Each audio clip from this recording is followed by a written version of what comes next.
स्वागत है आप सभी का अपने चैनल सिलेक्शन मेंटर पे। आज हम लोग शुरू करते हैं, नया टॉपिक है पॉलिटी में राष्ट्रपति। ठीक है, तो सबसे पहले कि किस संविधान के किस अनुच्छेद के अंतर्गत राष्ट्रपति का वर्णन है। तो संविधान के अनुच्छेद 52 के अनुसार भारत का एक राष्ट्रपति होगा। तो सबसे पहले किस अनुच्छेद में वर्णन है कि भारत का एक राष्ट्रपति होगा? अनुच्छेद 52 के अनुसार। ठीक है, और भारत का प्रथम नागरिक कौन होता है? तो भारत का प्रथम नागरिक भी राष्ट्रपति होता है। अनुच्छेद 53 के अनुसार संघ की समस्त कार्यपालिका की शक्ति राष्ट्रपति में निहित होती है। तो संघ की समस्त कार्यपालिका की शक्ति किसमें निहित होती है? राष्ट्रपति में। किस अनुच्छेद के अंतर्गत? 53 के अंतर्गत। ठीक है, जो संघ की समस्त कार्यपालिका की शक्ति होगी वो किसके पास होगी? राष्ट्रपति के पास होगी, और जिसका संचालन वा तो स्वयं करेगा या अपने जो भी अधीनस्थ होते हैं उनसे वो उन सभी शक्तियों का पालन करवाएगा। फिर आता है कि अनुच्छेद 54 के अनुसार राष्ट्रपति का जो निर्वाचक मंडल है उसमें कौन कौन भाग लेता है। तो राष्ट्रपति का जो निर्वाचन होता है उसमें कौन कौन व्यक्ति भाग लेते हैं। तो राष्ट्रपति के निर्वाचन में सबसे पहले तो संसद के दोनों सदनों के सदस्य, संसद के दोनों सदनों के निर्वाचित सदस्य। कैसे सदस्य? निर्वाचित सदस्य। ठीक है, मनोनीत सदस्य भाग नहीं लेते हैं। कैसे? निर्वाचित सदस्य। मतलब राज्यसभा और लोकसभा में जो भी सदस्य निर्वाचित होंगे वही क्या होंगे? राष्ट्रपति के निर्वाचक मंडल में या राष्ट्रपति को वोट करेंगे। क्योंकि जो भी सदस्य राष्ट्रपति के द्वारा मनोनीत किए जाते हैं तो ये कहा जाता है कि हो सकता है कि ये मनोनीत सदस्य राष्ट्रपति के हित में ही वोट कर दें। तो राष्ट्रपति के हित में वोट कर दे, तो इसलिए मनोनीत सदस्य जो होते हैं उनको नहीं सम्मिलित किया जाता है। और क्या है कि जो विधानमंडल होता है, जो राज्य की विधानसभाएं होती हैं, राज्य की विधानसभाओं के निर्वाचित सदस्य। और कौन भाग लेता है? जो राज्य की विधानसभाएं होती हैं उनके निर्वाचित सदस्य भाग लेते हैं। ठीक है, राज्य की विधानसभाओं के, संसद के दोनों सदन, लोकसभा एवं राज्यसभा के, और आपका दिल्ली तथा पुदुचेरी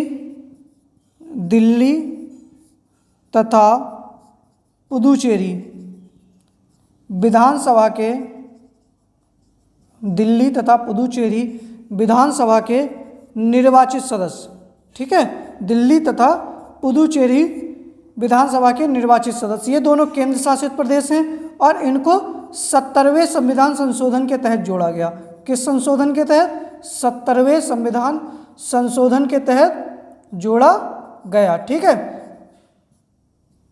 70वें संविधान संशोधन के द्वारा किसको जोड़ा गया कि राष्ट्रपति के निर्वाचक मंडल में दिल्ली तथा पुदुचेरी विधानसभा के जो भी निर्वाचित सदस्य होंगे वो इसके निर्वाचक मंडल में भाग लेंगे। आगे तो कौन कौन भाग लेता है? सबसे पहले संसद के दोनों सदन के निर्वाचित सदस्य। कौन कौन से? लोकसभा के निर्वाचित सदस्य और राज्यसभा के निर्वाचित सदस्य। फिर राज्य की विधानसभाएं जो होती हैं तो राज्यसभा की विधानसभा के जो निर्वाचित सदस्य होते हैं वो, और दिल्ली तथा पुदुचेरी विधानसभा के निर्वाचित सदस्य भाग लेते हैं। फिर क्या है? अनुच्छेद 55 के अनुसार जो राष्ट्रपति का चुनाव होता है वो अनुपातिक प्रतिनिधित्व के अनुसार एकल संक्रमणीय मत और गुप्त मतदान के द्वारा होता है। आपसे प्रश्न पूछ लिया जाए कि राष्ट्रपति का चुनाव कैसे होता है, तो अनुपातिक प्रतिनिधित्व के अनुसार एकल संक्रमणीय मत पद्धति और गुप्त मतदान के द्वारा क्या होता है? राष्ट्रपति का चुनाव होता है। आगे प्रश्न है कि अनुच्छेद 56 के अनुसार राष्ट्रपति का जो कार्यकाल है वो अपने पद ग्रहण की तारीख से, कब? जिस दिन वो अपना पद ग्रहण करेगा उस तारीख से 5 वर्ष तक होता है। कितना होता है? 5 वर्ष तक। तो राष्ट्रपति का कार्यकाल कितना है? 5 वर्ष तक, अपनी कौन सी? पद ग्रहण की तारीख से। ठीक है, फिर अनुच्छेद 57 में क्या है कि राष्ट्रपति अपने पद पर पुनर्निर्वाचन हेतु पात्र होगा। तो ये शक्ति किसमें दी गई है उसके पास कि राष्ट्रपति अपने पद पर पुनः निर्वाचित हो सकता है। तो या अनुच्छेद 57 के द्वारा उसको शक्ति प्राप्त है। फिर क्या है, अनुच्छेद 58 में राष्ट्रपति पद की कौन कौन सी योग्यताएं हैं। ठीक है, तो राष्ट्रपति पद की कौन कौन सी योग्यताएं हैं। सबसे पहले कम से कम वह 35 वर्ष की आयु पूर्ण कर चुका हो। कितनी आयु पूर्ण कर चुका हो, 35 वर्ष की आयु पूर्ण कर चुका हो। ठीक है, दूसरा पॉइंट क्या है कि कम से कम वह 35 वर्ष की आयु पूर्ण कर चुका हो, और दूसरा कि वह लोकसभा का सदस्य चुने जाने की योग्यता रखता हो। लोकसभा का सदस्य चुने जाने की योग्यता रखता हो, चुने जाने की योग्यता रखता हो। ठीक है, क्या रखता हो, लोकसभा के सदस्य चुने जाने की योग्यता रखता हो। वो पागल ना हो, दिवालिया ना हो, किसी लाभ के पद पर ना हो, मतलब किसी सरकारी नौकरी में ना हो। अगर आप सरकारी नौकरी में हैं तो वो लाभ का पद है। ठीक है, तो आप राष्ट्रपति के चुनाव के लिए सम्मिलित नहीं हो सकते हैं। और तीसरा है इसमें कि राष्ट्रपति पद के लिए 50 प्रस्तावक होने चाहिए, 50 प्रस्तावक एवं 50 अनुमोदक होने चाहिए। क्या होने चाहिए, 50 प्रस्तावक एवं 50 अनुमोदक होने चाहिए। ठीक है, और जमानत राशि कितनी है, और इसके लिए जमानत राशि है 15,000 रुपये। ठीक है, कितनी है, जमानत राशि कितनी है, 15,000 रुपये। ठीक है, तो 50 प्रस्तावक का मतलब क्या है कि संसद के किसी भी सदन से, चाहे वो लोकसभा हो चाहे वह राज्यसभा हो, चाहे वह लोकसभा हो चाहे वह राज्यसभा हो, उसके 50 सदस्य, ठीक है, वह मिलकर क्या करें, आपके नाम का प्रस्ताव दें। क्या दें, आपके नाम का प्रस्ताव दें। ठीक है, तो वो 50 सदस्य जब आपके नाम का प्रस्ताव देंगे, फिर चाहे लोकसभा के हों चाहे राज्यसभा के हैं, 50 सदस्य आपके नाम का अनुमोदन करें।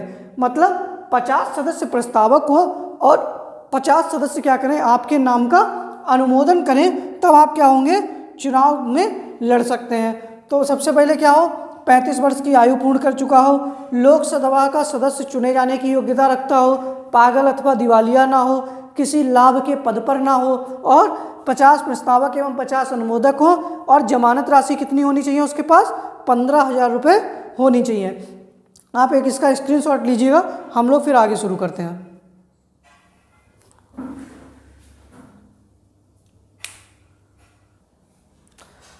अनुच्छेद 60 के अनुसार राष्ट्रपति को सुप्रीम कोर्ट का मुख्य न्यायाधीश जो होगा वो शपथ दिलाएगा।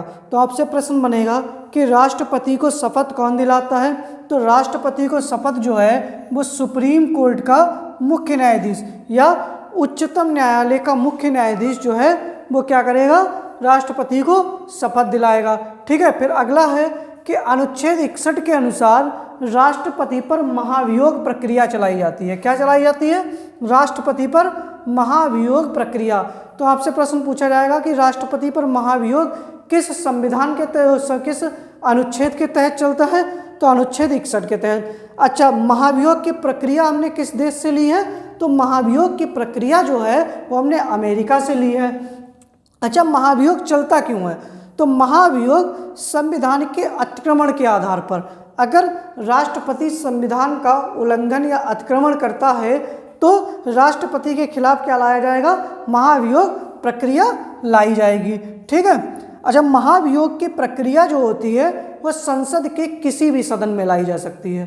ठीक है, महाभियोग की प्रक्रिया संसद के किसी भी सदन में लाई जा सकती है, चाहे वह लोकसभा हो चाहे वह राज्यसभा हो। ठीक है, लेकिन जो संसद में महाभियोग की प्रक्रिया का प्रस्ताव जाएगा वह प्रत्येक सदन से 2/3 सदस्यों से, ठीक है, पारित होना आवश्यक है।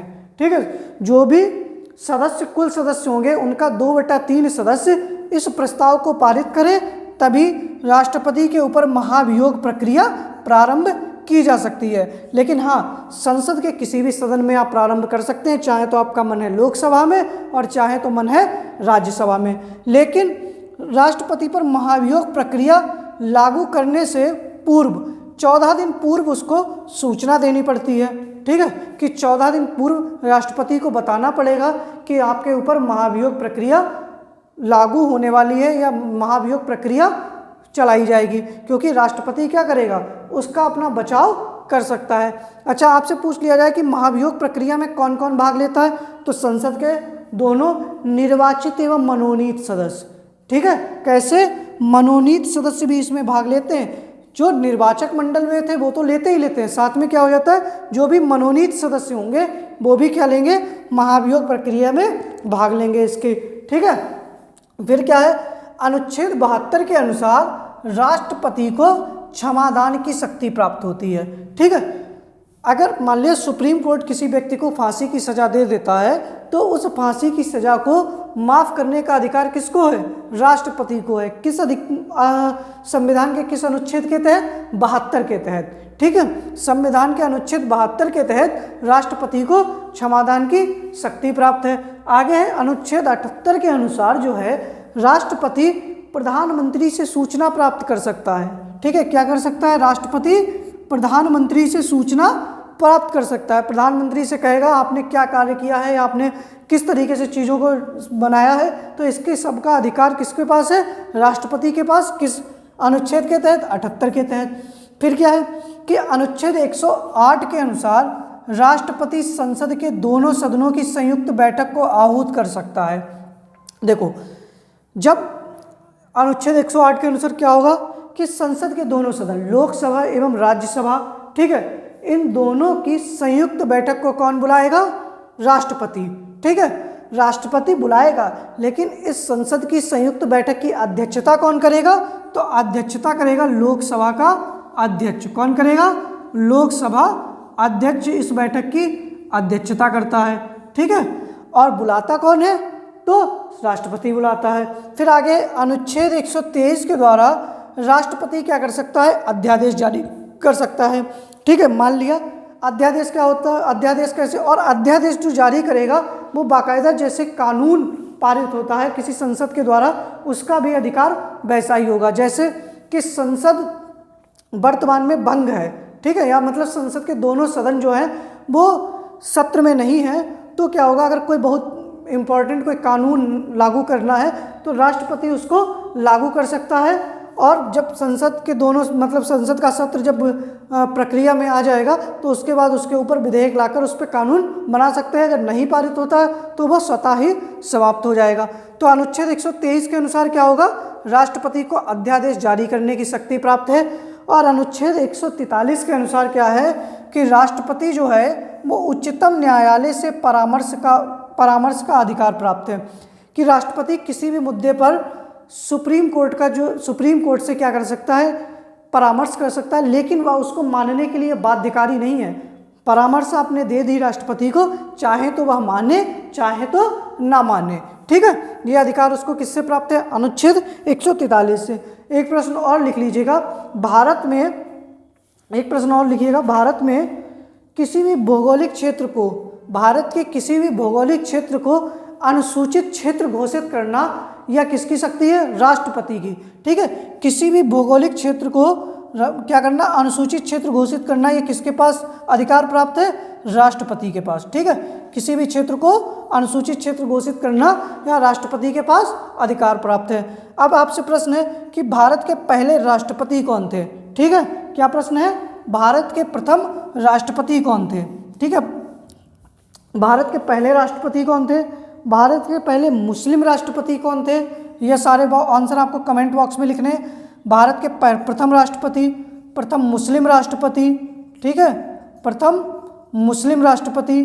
अच्छा, आपसे और प्रश्न पूछ सकता है कि सुप्रीम कोर्ट के कौन से मुख्य न्यायाधीश थे जिन्होंने भारत के कार्यवाहक राष्ट्रपति के पद के रूप में कार्य किया, ठीक है। उसके बाद में आपसे प्रश्न पूछ सकता है कि भारत के वर्तमान राष्ट्रपति कौन है और इनसे पहले कौन से राष्ट्रपति थे, किस पद के किस नंबर के राष्ट्रपति हैं और व्यक्ति में कौन से राष्ट्रपति हैं, ठीक है। ये सारे प्रश्न आपको कमेंट बॉक्स में आंसर करने हैं। उम्मीद करते हैं आप लोगों को ये वीडियो पसंद आई होगी। अगर आप लोगों को वीडियो पसंद आई है तो वीडियो को लाइक करें, शेयर करें, सब्सक्राइब करें और चैनल को अधिक से अधिक शेयर करें। और अगर आप लोगों का कोई भी प्रश्न अगर है तो कमेंट बॉक्स में आप उसको कह सकते हैं। इसके बाद में डिस्क्रिप्शन में आपको टेलीग्राम का लिंक दे रखा है, तो आप वहाँ से भी ज्वाइन कर सकते हैं। आप लोगों से एक अनुरोध है कि क्लास को अधिक से अधिक शेयर करें अपने दोस्तों में और अधिक से अधिक लोगों से सब्सक्राइब कराएं। ठीक है, धन्यवाद।